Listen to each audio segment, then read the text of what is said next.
All right, greetings everyone. Sean Ruggiero, Family First Life, Advanced Market Sales. I'm here with Bridget Reimer. Thank you again. Last week, in a separate video, we covered using the financial inventory in the in-home to leverage the two questions. One, the question about long-term care. Do you have any, yes or no? And then do you have anything that acts like insurance, the golden question. We use that to pivot and discover and sell an annuity. We can also use it to sell an IUL. And maybe not in the traditional sense, Bridget. I know Kim does a great job with this. And traditionally, we have taught about using IULs to sell for accumulation. Younger clients putting money in, taking tax-free money for retirement. But the real opportunity out there that I think we're missing, and there's great commissions and a great need for it, is the IUL for death benefit and long-term care. So that's what we're going to cover today. And we'll re-step through this. Some of the things we will fast forward a little bit, not to bore you. But in this scenario, if you recall last week, Bridget was 64, single, had $300,000 in a 401k, getting ready to retire at age 67. This week, she is still 64, but we have an imaginary husband, Peter. He's very quiet. Yeah, she's married. And she is not as healthy as Peter's, you'll see, and they don't have a 401k. I'm healthy, he's not. That's right. It's important. She's healthy, he's not healthy. But let's go ahead and begin, and thank you for correcting that. Yes. Oftentimes I don't hear myself, and then everybody's confused, right? Okay. So now we're sitting here, mortgage protection request. I'm sitting down. I've gone through my paces. I'm now sitting down with the financial inventory. So I'll just start from the top here. I grab the client's email, client's name. So Peter, your name is Peter. Last name is Reimer. Peter, you are 67 years old. No, 68. 68. Yep. Thank you. The wife tends to always know.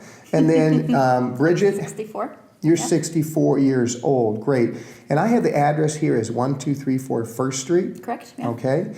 And we're in Everett, Washington, 99213. Do you all have any children? Oh, yeah, we have some children. Okay. Yeah, 3. Yep. 3 kids. What are their ages? Let's see. Gosh, now they're 40, 36, and 34. Okay, great. Now, monthly income sources, as I understand, you all are heading into retirement. Peter, you planned on working for how much longer? About 3 years. 3 years?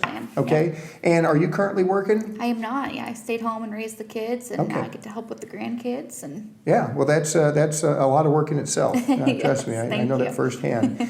Yes. So as far as monthly income goes, you said you did work previously because I saw some of the pictures. You used to work. So you have some Social Security checks saved up. Yeah. What is your Social Security per month? Last time it was tracking to be about $1,000 a month. $1,000 a month. Yep. Okay. And Peter, your Social Security is? 2,800, yeah. 2,800, all right. It on, it should be about that. Okay, and he is going to be retiring at age 70, so yes. He'll get a nice cost of living adjustment every year. And then, Peter, do you have a pension? I know the company you work for often offers pensions. Does he have a pension? Yes, pension, $2,000 a month is what it will pay out. Okay, great. So, not bad. Combine all of that, we've got some good retirement income. Now, let's start with you, Bridget. Are you a smoker? I am not. Okay, and how about Peter? No, he's not all right. either. Medical conditions? Nothing for me, yeah. Okay. Good, healthy. And so no medications? Nope. Not okay, for how me. about for Peter? He has just a couple to control blood pressure and high cholesterol. So. Okay, high cholesterol medication, high blood pressure medication. All right. Any history of, I know on the phone you said that he did have what seems like a mild stroke a couple years ago. Yeah. Okay, well, you look good, Peter. I'm glad you're recovering. All right. Great. And whatever the medications might be. It might be blood thinners, might be high cholesterol. We'll run into that a lot. And this scenario isn't too much different. What we're trying to portray is slightly older male than female. Females live longer. Generational thing oftentimes where the female does not work as much, does not have as much Social Security. And oftentimes when they claim the pension, which I'm going to ask about, you'll see that they don't claim with a very high survivorship. Yep. So, okay, great. Now, on that pension, the $2,000 a month, how much of that goes to Bridget when Peter dies? 50% is 50%. what we signed up for. Okay, great. So it'll be a $1,000 reduction. Okay. And then do either of you have any long-term care coverage in place? No. Okay, you don't. Nope. Now, I will intentionally act a little bit concerned. Okay, so no long-term care coverage for either of you. No, Okay, not right okay, now. all right, okay, that's why I'd like to know. All right, now I have the mortgage, $180,000, and I would go through all these questions we did in the other one, the payment, the term, the value, but I'm gonna ask the golden question next, okay? And this is gonna be key for how we're gonna plan this together and what we're going to do when we ask a specialist.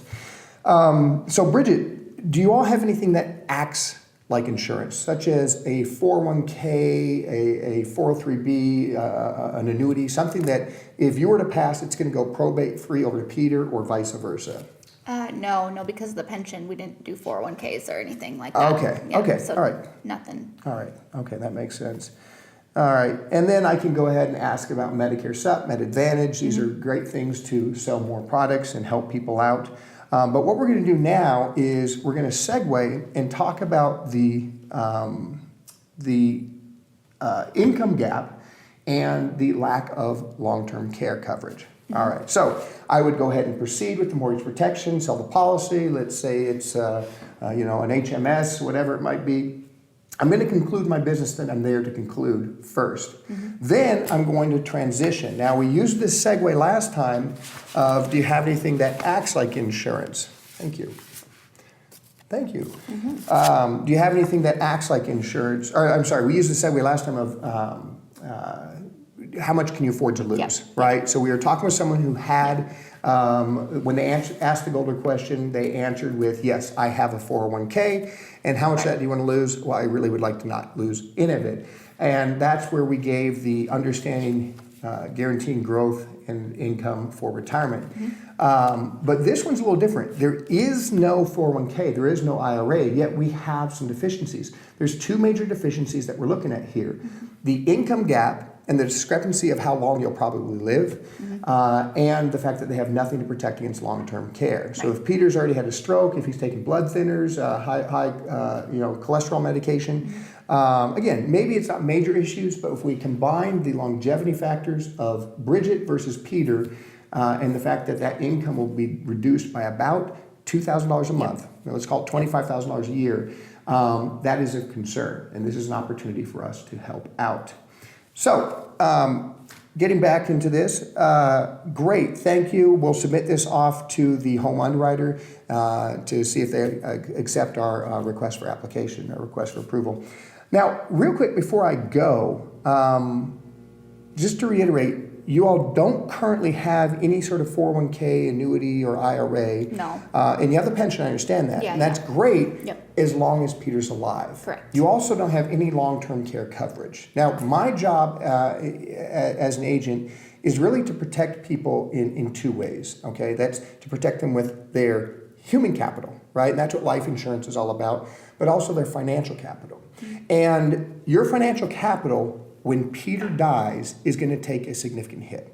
Okay, now I know you all know this, and Peter, I'm sure you'll live a long time, but my job is to speak in facts. Statistically, probably not as long as Bridget. She's younger than you, she's healthier than you, and women tend to outlive men. How long was her parents alive? How long were his parents alive? Did he have any brothers or siblings who have passed away? We can ask about this stuff and really get an idea.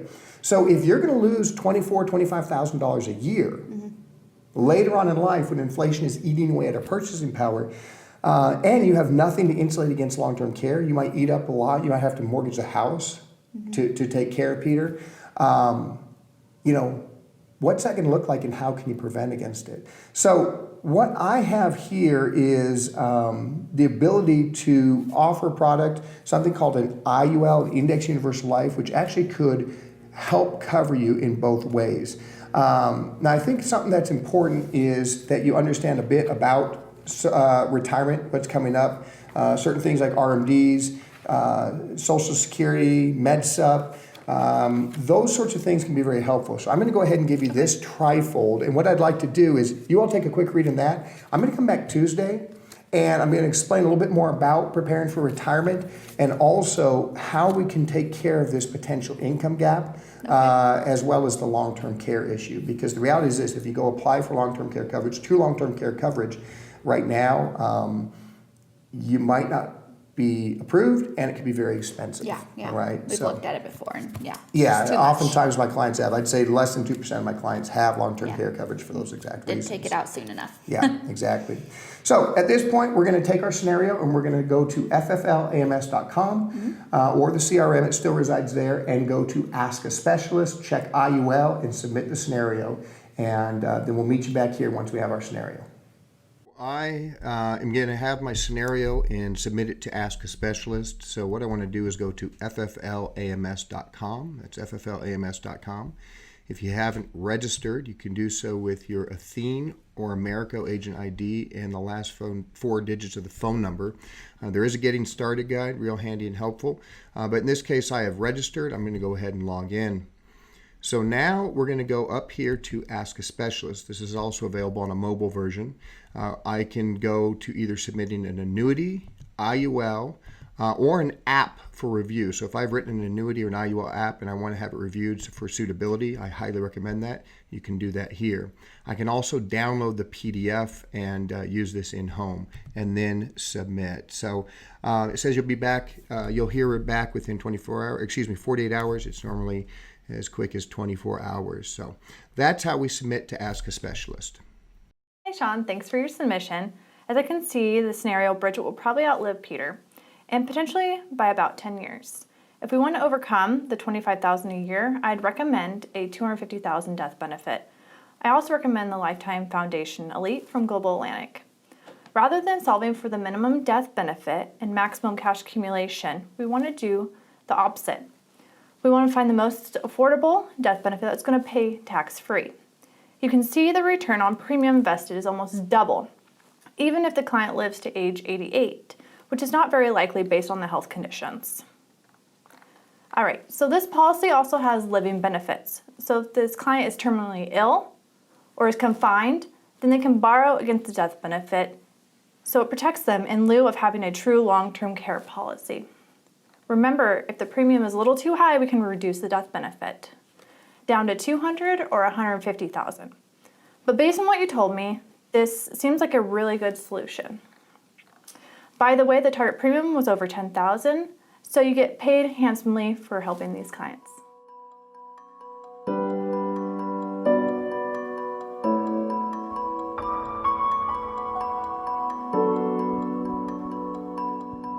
All right, welcome back, everyone. Sean Ruggiero, Bridget Reimer. We left with asking a specialist. We have a client, Bridget and Peter. Peter is 68, Bridget is 64. Peter isn't in the greatest health. Bridget is very healthy, and so we need to solve that income gap and also address the lack of long-term care coverage. So, Peter, Bridget, thanks for having me back. Hopefully you had a chance to take a look at the trifold I sent you. If you have any questions, let's go over that. But first, I wanted to explain to you a little bit more about that IUL, the Index Universal Life, one of the most popular tools out there for retirees and pre-retirees because of the same reasons of what you're facing. As long as Peter's alive, you're in pretty good shape. When Peter passes, assuming that it'll be before you, and statistically that's highly likely, things can get a bit rough. And that is compounded, that is exacerbated with the cost and the trouble of long-term care. Now, statistically speaking, 70% of people need long-term care in some form or another. Statistically speaking, half of that is provided by friends and family. Okay, so put a pin in that, because I know you said you have the 3 children, ages 40, 36, 34. You know, I know with me and my kids, I definitely don't want to be a burden, which is why you've worked so hard, Peter. It's why you're working to age 70, and you stayed with the kids during that period of time to help raise them. Your kids are obviously important to you. The last thing we want to do is leave this earth with a bad taste in their mouth that, you know, hey, we became a burden in the last years of our life. So good news is there are ways that we can help this out, and this specifically is one of them. So in this Index Universal Life Plan, I have this on Peter. Now, I just did a standard, so non-tobacco standard. Could you get a higher rating, health rating? Possibly. Could you get lower? Maybe, but this is just kind of an average, okay? This is something that they are going to come and do blood and urine and weigh you and those sorts of things. Don't let that intimidate you. I've done a lot of this. based on what we see here, you should fall in these numbers. And there's no reason to be intimidated by that. And it assures you that you're getting the best bang for your buck. Now, age 68, okay, this has a face value, a guaranteed face value of $250,000 level, okay? Now, it has a monthly premium of $683. I understand.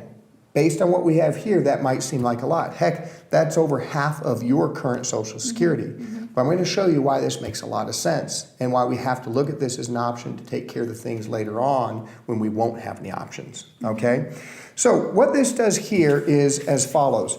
It gives you a $250,000 guaranteed death benefit, and it also accumulates some cash, okay? It's based on an average return of 6%. Now, I want you to see something here. See this guaranteed column where it has cash value of all zeros? This is an index product. An index product is when the market goes up, it indexes up. When the market goes down, it loses nothing, okay?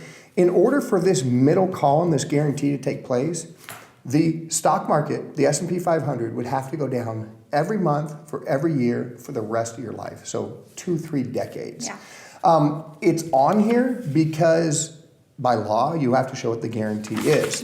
And you'll notice that that $250,000 death benefit still continues on for quite a long period of time. But the reality is this. I don't want to waste your time or mine. So yes, that's the guarantee. But the reality is that it's going to do something over in this column based on the average returns over history. So if we look at that, will it be these exact returns? No. You might see this cash value fluctuate a little bit. But you can see here that paying this $683 a month, you're given a $250,000 tax-free death benefit. You're also accumulating cash. So you can see here in this middle column, this cash value grows and hovers around $20,000, which could be used at any point in time for anything that you need. Maybe you want to take a vacation. I wouldn't advise it. Maybe you need to buy a car, emergency spending. Yeah. You do have access to the cash. But that's not the reason you're setting this up. The reason that you're setting this up is for this number here, this $250,000 of tax-free benefit. And this is going to do one of two things or both. Okay, let's say, Peter, you live to age, and I'm just going to pick an age out here. Let's say you live to age, 88. You have to admit, that's a pretty good ripe age for someone of Peter's health status who is 68 years old currently. So you're going to pay into this a grand total of $163,000. And that is a lot of money over time. But that $163,000 is going to be worth $250,000. So that 163 has an ROI on it, return on investment, and is now worth $250,000 tax-free. So if you don't need long-term care and die and live all the way to, and I'm just picking this number out because it calculates it for me, 88, you now have two things happening. One, you lose the lower of the two Social Securities, so you lose the $1,000, and you lose half the pension, so you lose another $1,000. That's $2,000 a month or $24,000, $25,000 a year. Yeah. So now, if you outlive Peter, and I'm projecting as much as 10 years, you have that money made up. Yeah. You now have $250,000 tax-free that comes to you and offsets the loss. You've solved the income gap just by setting aside some money while both of you are alive. Does that make sense? Yeah, it's just kind of like a savings. It is. It's a savings with a nice ROI, and it pays out tax-free. Yeah. Now, here's a cool thing about it. Unlike a savings, where if you save for 6 years, or let's say you save for 10 years, and you put $81,000 into the account, Still worth. it's going to be worth $81,000, Yeah. maybe a little higher with interest yield.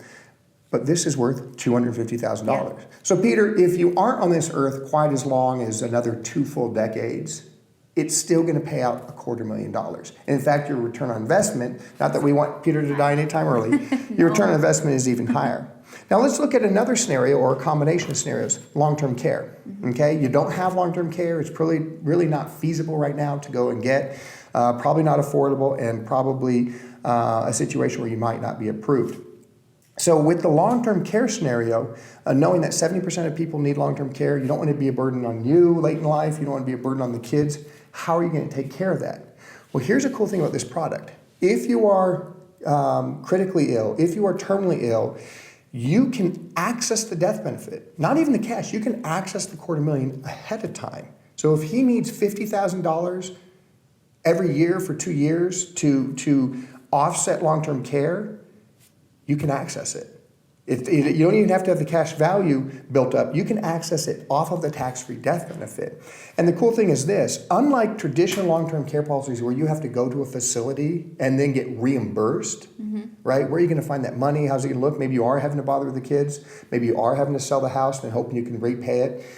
You can do this with a doctor's note, essentially, okay? Documenting the critical illness or the terminal illness, and they will send you a check. So you could provide long-term care. You could have someone come to the home, maybe a registered nurse or someone or a care provider come and help out. You have all the flexibility in the world. And anything that you don't use, let's say you use $100,000 of it.